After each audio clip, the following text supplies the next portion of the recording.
I'm going to give me my first impression of something and my last impression of something, and then just talk about something kind of interesting and neat and to me, and it's sort of kind of like a very small, I guess, slightly vlogish, but not exactly thing. We're going to see. I'm just going to, I don't even know what this is. Here we go. So last, or at least I should say what I just finished, my last impression, I guess, of this delicious dungeon. I've heard about this before. I actually had wanted to read it for quite a while. And then I saw a recent video by someone who I cannot remember who, but if I can find it, I'll put a link to that video talking about the characters in here and how they're developed, mostly on the art side, but just kind of talks about it in general. And maybe remember that I really wanted to read it, and then I said something to my daughter. She goes, "Oh, I have a bunch of those." I'm like, "Well, can I borrow one?" She let me this one, and I know there's a Netflix series that like just came out or something, or like days ago, or something like that. So I read this, and actually, it was really great. I just sometimes manga hits me okay, or like I'm like, oh, that's all right. But I really enjoyed it. This is just kind of like funny and silly and just kind of interesting. A really interesting take on like this sort of like dungeon idea and these characters who go down there and decide that like they need to be able to survive down here and improve their survival skills, so to speak. And one of those things is they're going to start eating in the dungeon, and that means to eat the monsters that they find there. And it ends up being a kind of like this sort of like dungeon exploration and also like cooking and health advice, I guess, sort of, with these like little dishes that they make, these fancy dishes.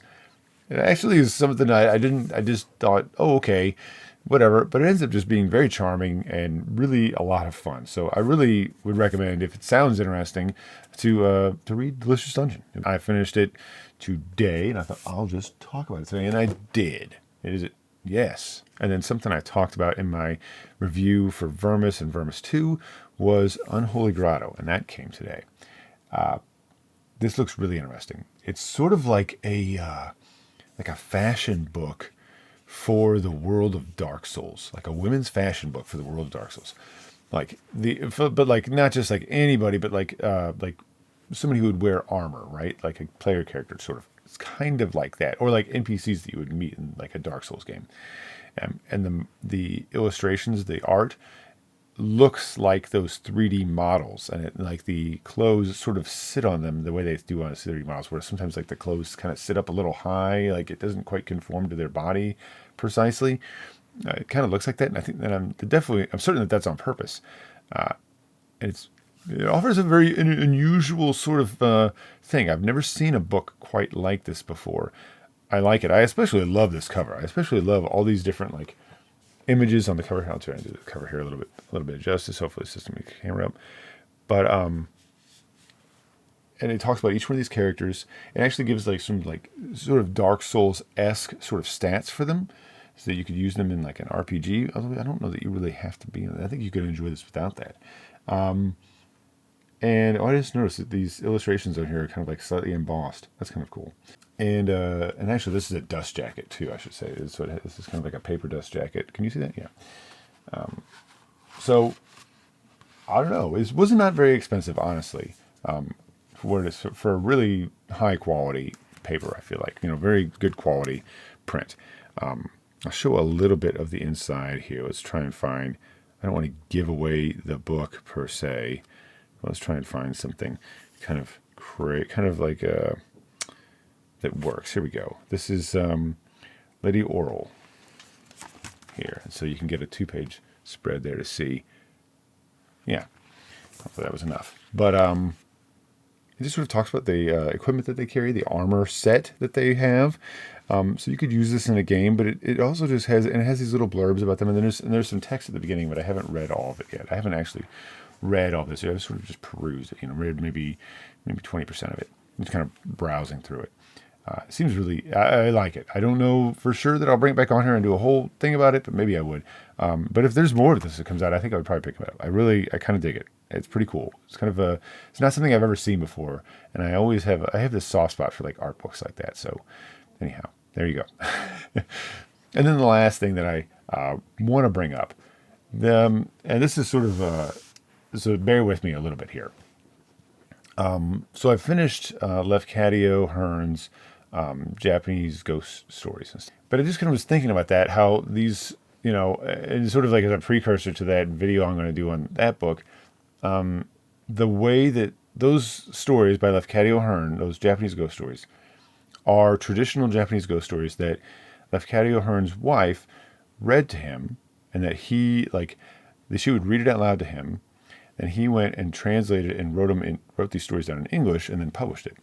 Those books that Lafcadio Hearn published in English were very popular and got translated back into Japanese, which is very strange. If you think about that for a second, these are Japanese stories translated in English and then translated back into Japanese, like this strange sort of game of telephone.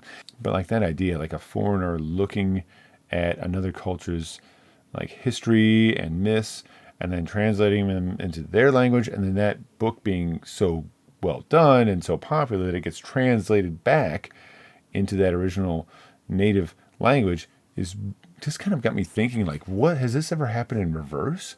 Like, I was just thinking, has like somebody in Japan written anything about American culture or European culture, right? Maybe European. I don't know about that. I didn't find anything, but I didn't really find anything. I thought, my initial thought was like, has any Japanese writer ever written, and this would be awesome if somebody can show, honestly, if somebody knows about this, please tell me about it.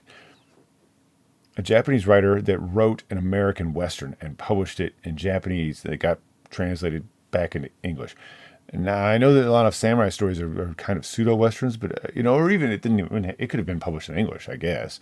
But I don't know of any, but I just love the idea of of a Japanese writer writing an American Western and publishing it and it being like translated into English. I would just love the idea of reading something like that. It just seems crazy. So my research to like look for that, I didn't find anything, but I did find out something interesting. Okay, so now we're getting to the point. There was talk about how there's a story written by a science fiction author that is very popular in Japan, or at least it's very well known in Japan. And this writer is a science fiction writer, an American science fiction writer, who is kind of like pseudo-forgotten, James Tiptree Jr. And James Tiptree Jr. is a woman. Now, James Tiptree Jr. was a pseudonym. And I'll talk more about the writer when I talk about this book, The Starry Rift, and the book I can't remember, Up the Walls of the World or something like that. Dang it, I can't remember. That she has as an entry in Barlow's Guide. Now, the reason this book is interesting is it's kind of not a really known or not really a talked about book in English. There's a story in here. The story is called, I need to get this right, so let me just look it up, because I think I know it, but I have a feeling I'm going to mispronounce it, or not mispronounce it, but I have a feeling I'm going to misspeak. I know me too well. I know, given the chance, I will say it incorrectly. I have faith in myself, and that much I have faith. There's a story in here. The story, I believe this book is a novel, but it also like has a bunch of smaller stories in it. And there's a story from this book, The Only Neat Thing to Do, that became very popular in Japanese.